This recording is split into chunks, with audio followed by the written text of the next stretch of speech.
We have an important update for you this morning from Washington, D.C. on that cocaine found inside the White House. Yes, that headline has been real. The White House now releasing information that the drugs were discovered in a different location than previously reported. Not the West Wing lobby, but a floor below instead. This key detail changing as the Secret Service tries to pinpoint who brought that drug into one of the most secure buildings on the planet. White House correspondent Allison Harris is back with the latest developments this morning. Hey, Allison.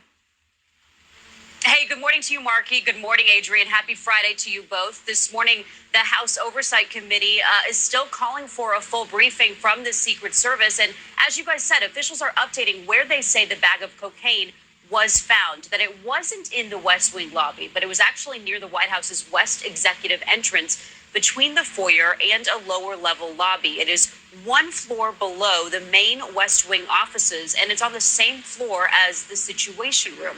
It's near where some of the SUVs park or where the vice president's limousine parks. Not only is this raising security concerns at the White House, it's also distracting from the president's emphasis on the economy this week, even as the White House says that it does take this very seriously. The White House press office still isn't answering questions about the investigation, only saying that the substance was found in a heavily traveled area.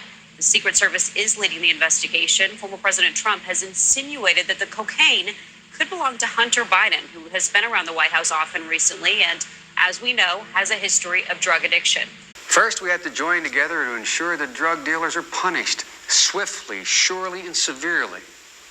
And in line with what the president is calling for, we have to hold every drug user accountable. Because if there were no drug users, there would be no appetite for drugs and there'd be no market for them. Since 1986, Congress has passed over 230 new or expanded penalties for drug and criminal offenses in this United States.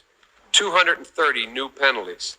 And these penalties range from an automatic 5 years in jail for any person caught with a rock of crack cocaine, a piece of crack cocaine as small as a quarter. I don't have a quarter with me, but if you visualize what one looks like, yeah, I do have a quarter. If you have a piece of crack cocaine, no bigger than this quarter that I'm holding in my hand, 1/4 of $1, we passed a law through the leadership of Senator Thurmond and myself and others, a law that says if you're caught with that, you go to jail for 5 years. You get no probation. You get nothing other than 5 years in jail. Judge doesn't have a choice. Now, the fact of the matter is, we've gone from there all the way up to saying, under the leadership of Senator Thurmond, and I'd like to suggest that I take some small credit for it myself as well, and others, the presiding officer, that there is now a death penalty. And we passed it a couple years ago.